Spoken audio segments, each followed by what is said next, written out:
प्यारे बच्चों, mathematics online class में आप सभी का स्वागत है। आज की इस वीडियो में हम कक्षा 7वीं गणित में अभ्यास पुस्तिका हल करना सीखेंगे। तो अभ्यास पुस्तिका में अध्याय 1 है हमारा पूर्णांक से संबंधित, तो उससे संबंधित गतिविधियां हैं वो इस वीडियो में हम हल करेंगे। तो गतिविधि हल करने से पहले यदि आपने अभी तक हमारे यूट्यूब चैनल मैथ्स गुरु DL शो को सब्सक्राइब नहीं किया है तो पहले चैनल को सब्सक्राइब कर लें, बेल आइकन को दबाकर नोटिफिकेशन ऑन कर ले ताकि आने वाले नए वीडियो की सूचना आपको तुरंत मिल जाए। तो आइए प्रश्नों पर चलते हैं। पहली गतिविधि है आपकी, नीचे दिए गए पूर्णांकों के बीच बराबर का चिन्ह, छोटे का चिन्ह और बड़े का चिन्ह है वो लगाना है, हमें निशान लगाना है। तो आप चिन्हों से भली भांति परिचित है। जो संख्याएं बराबर की है उसमें बराबर का चिन्ह, और ये जो छोटे बड़े का चिन्ह है इसमें जो कोने का निशान होता है वो छोटी संख्या की तरफ इशारा करता है, और जो खुला मुंह है वो बड़ी संख्या की तरफ इशारा करता है।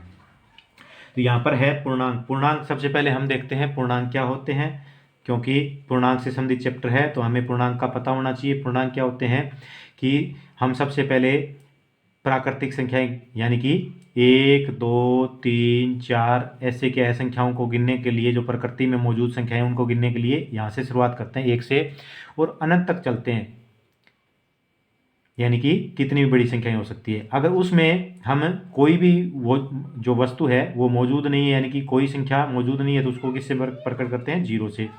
और इसके अलावा भी हमें क्या है, घटा 1, घटा 2, घटा 3, तो ये क्या है, इन सभी संख्याओं के समूह को पूर्णांक कहते हैं, जिसमें क्या है 0, 1, 2, 3 ये क्या है, इसको पूर्ण संख्या बोलते हैं। 1, 2, 3, 4 ये क्या है, आपकी प्राकृत संख्या है। और अगर इसमें ऋणात्मक संख्याओं को और शामिल कर लिया जाए तो ये क्या बन जाते हैं? पूर्णांक। तो कुल मिलाकर पूर्णांक क्या होते हैं कि इसमें 0, 1, 2, 3, 4 धनात्मक संख्याएं हैं और घटा 1, घटा 2, घटा 3 क्या है, ऋणात्मक संख्याएं होती है। तो अब इसमें क्या है, थोड़ा सा और आगे जानते हैं कि 0 है वो क्या है, इनके बीच का अंक है। इस तरफ संख्याएं बढ़ती जाती है, इनकी वैल्यू बढ़ती जाती है, इस तरफ संख्याओं की वैल्यू घटती जाती है। यानी कि जो 1 है उससे बड़ी संख्या 2 है, 2 से बड़ी संख्या 3 है, 3 से बड़ी छोटी संख्या 2 है, 2 से छोटी 1 है, 1 से छोटी संख्या कौन होगा? 0 होगा। 0 से भी छोटी कौन है? घटा का 1 0 से भी छोटी संख्या है। और घटा 1 से भी छोटी संख्या कौन है?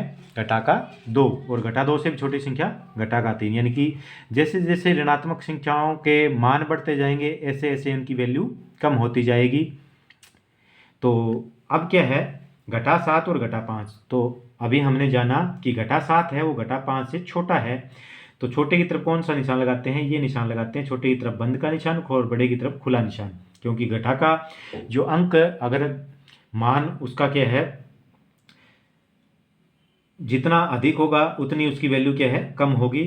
आगे है घटा का 8 और जमा का 8। तो बिल्कुल स्पष्ट पता है कि जमा की संख्याएं घटा की संख्याओं से बड़ी होती है।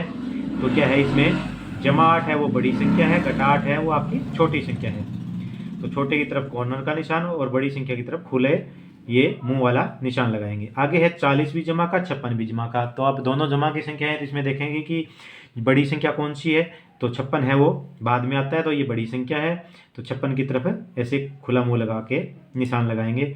आगे है 39 और 40 दोनों ऋणात्मक संख्याएं हैं। तो ऋणात्मक में क्या है कि आपका जो अंक छोटा होता है उसका मान क्या है, बड़ा होता है। तो 39 क्या है, उसका मान बड़ा होगा 40 से। घटा की संख्याएं जैसे जैसे बढ़ती जाती है उनकी वैल्यू क्या है, कम होती जाती है। आगे है 101 जमा का और 100 घटा का। तो इसमें 101 सीधी सी बात है, जमा का है तो बड़ा होगा। आगे 14 जमा का 17 घटा का, तो 14 बड़ा होगा जमा वाला, सीधी सी बात है। 0 और घटा 6 में क्या है, 0 बड़ा है, क्योंकि ऋणात्मक मान है वो 0 से भी छोटे होते हैं। दूसरा जो प्रश्न है वो देखते हैं। आगे है बढ़ते क्रम में लिखिए, यानी कि ये जो संख्याएं दी गई है इनका बढ़ते क्रम। बढ़ते क्रम क्या होता है? आरोही क्रम, यानी कि सबसे पहले छोटा, फिर उससे बड़ा, फिर उससे बड़ा और आखिर में सबसे बड़ा।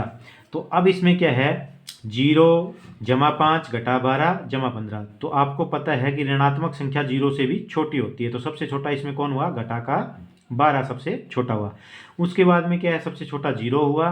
0 के बाद में 5 जमा का, उसके बाद में जमा का 15। तो ये क्या है, सबसे छोटा उससे बड़ा और ये सबसे बड़ा।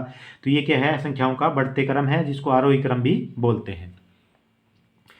दूसरा है आपका 25 घटा 17 0 घटा 22। तो इसमें घटा का 22 है, ये सबसे छोटा होगा, ये सबसे कम वैल्यू है इसकी, घटा का 22। इसके बाद में घटा का 17, उसके बाद में 0 आ जाएगा, 0 के बाद में 2 आ जाएगा जमा का, उसके बाद में क्या है जमा का 25 आ जाएगा। तो ये क्या है आपका चढ़ते क्रम या बढ़ते क्रम हो जाता है।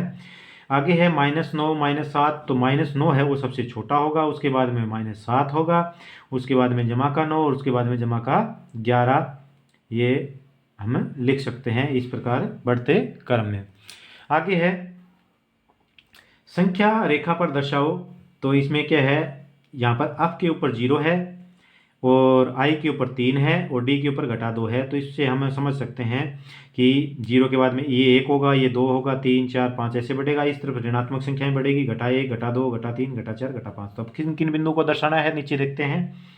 b, तो अब b है, ये बिंदु किसको प्रकट करता है, तो यहाँ से चलते हैं। 0 के बाद में ये -1 -2 -3 और -4।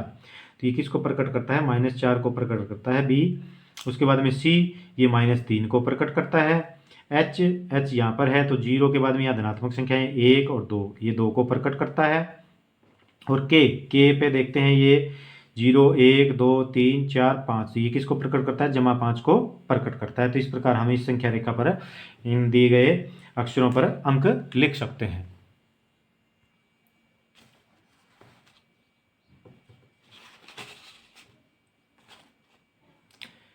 आगे नंबर 4 पे है मिलान करो। तो यहाँ पर देखते हैं, यहाँ पर -6 और -7 का जोड़ करना है। तो अब सबसे पहले तो यहाँ पर देखते हैं कि ये भी माइनस का अंक है, ये भी माइनस का है। तो माइनस और माइनस क्या है, दोनों इकट्ठे हो जाएंगे, दोनों भाई भाई हैं। तो 6 माइनस का 7 माइनस का माइनस के 13 हो जाएंगे, निशान यही रहेगा इनका। तो माइनस का 13 ये है, तो इसके साथ इसको मिलान कर देते हैं। अब है घटा का 3 और घटा का 2, दोनों भाई भाई हैं, आपस में झगड़ा नहीं करेंगे। 3 और 2 घटा के 5 हो जाएंगे, तो ये इसके साथ मिलान हो जाएगा। आगे घटाओ 1 और घटा 1, दोनों भाई भाई हैं, घटा के 2 हो जाएंगे, तो ये इस प्रकार मिलान कर सकते हैं। आगे है नीचे दिए गए पूर्णांकों को जोड़ो और खाली स्थान भरो। तो यहाँ पर पूर्णांकों का जोड़ करके देखते हैं। 13 जमा का 2 जमा का 13 और 2 क्या है 15 हो जाता है। तो ये भी क्या है, पूर्णांक है, पूर्णांक है। आगे है घटा का 12 जमा का 8। इसमें देखते हैं, अब देखो ये दोनों एक जैसे थे, भाई भाई थे, इकट्ठे हो गए।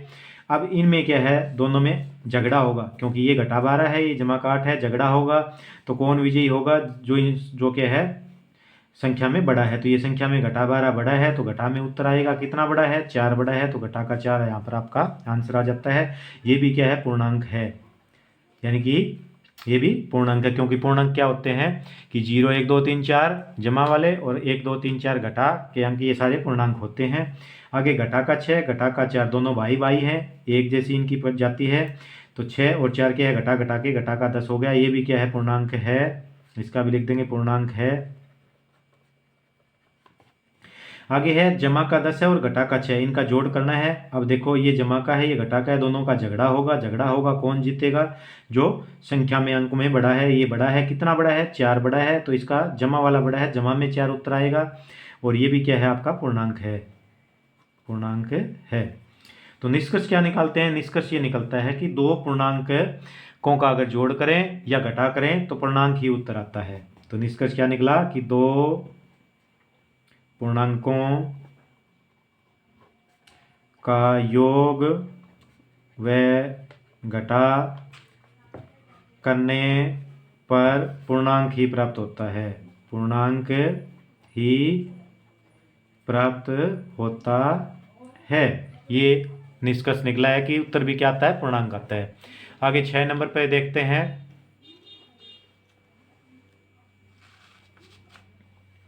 घटाओ और खाली स्थान भरो। तो घटा करते हैं, वही 8 जमा का है, 3 घटा का है, इसकी घटा करेंगे तो क्या हो जाएगा, घटा करते वक्त दूसरी जो संख्या है उसका निशान बदल जाता है। तो ये 8 और इसका निशान बदलेगा तो क्या हो जाएगा, ये जमा का हो जाएगा, क्योंकि घटा करते वक्त दूसरी संख्या का निशान बदल जाता है। 8 भी जमा का हो गया, 3 भी जमा का हो गया, तो जमा का 11 आ गया। ये भी पूर्णांक है, तो लिख देंगे हाँ पूर्णांक है। 6 घटा का और 4 जमा का, इनकी घटा करनी है, तो 4 किसका हो जाएगा, घटा का हो जाएगा। घटा का 6 और घटा का 4 हो गया। घटा घटा के दोनों भाई भाई इकट्ठे हो जाएंगे, घटा के 10 हो जाएंगे, ये भी पूर्णांक है। आगे 72 जमा का और 6 जमा का, इनकी घटा करनी है, तो 72 घटा 6 हो जाएगा। 72 में से 6 गया, कितना आ जाएगा आपका, 66 जमा का आ जाएगा, क्योंकि जमा वाला बड़ा है। ये भी पूर्णांक है, हाँ लिख देंगे। 5 घटा का है और 3 घटा का, इनकी घटा करेंगे तो 3 का निशान बदल जाएगा, तो ये जमा हो जाएगा। तो अब इसमें देखते हैं कौन बड़ा है। अंक इसका क्या है, घटा 5 है, बड़ा है तो घटा में उत्तर आएगा। कितना बड़ा है, 2 उत्तर 2 अंक बड़ा है, तो घटा 2 क्या आएगा आपका, इसका आंसर आ जाएगा। ये भी पूर्णांक है तो हाँ लिख देंगे पूर्णांक है। निष्कर्ष क्या निकला, निष्कर्ष ये निकला कि दो पूर्णांकों का जोड़ करने पर भी क्या है, पूर्णांक प्राप्त होता है। यहाँ पर क्या है, दो पूर्णांकों का योग किया था हमने, पूर्णांक प्राप्त हुआ। यहाँ पर दो पूर्णांकों की घटा की है तो लिखेंगे दो पूर्णांकों की घटा करने पर पूर्णांक प्राप्त होता है। दो पूर्णांकों की घटा करने पर पूर्णांक प्राप्त होता है, पूर्णांक प्राप्त होता है, ये निष्कर्ष निकलता है। आगे 7 नंबर में रिक्त स्थान भरना है। घटा का 5 है, जमा का 2 है, झगड़ा होगा, अलग अलग निशान है, जीतेगा कौन, घटा वाला जीतेगा क्योंकि अंक में बड़ा है, तो घटा का 3 आंसर प्राप्त हो जाएगा। 2 जमा का है, 5 घटा का है, जोड़ करना है, झगड़ा होगा, अलग अलग निशान है, तो जीतेगा कौन, घटा वाला। कितना बड़ा है, 3 बड़ा है। आगे क्या, घटा 2 जमा नहीं, घटा 5 जमा 2, तो इसका उत्तर कितना आता है देख लेते हैं एक बार। तो घटा 5 और जमा 2 का उत्तर घटा 3 आया था। अब 2 जमा घटा 5 का उत्तर भी घटा 3 आया, क्या बराबर है, तो लिख देंगे हाँ बराबर है।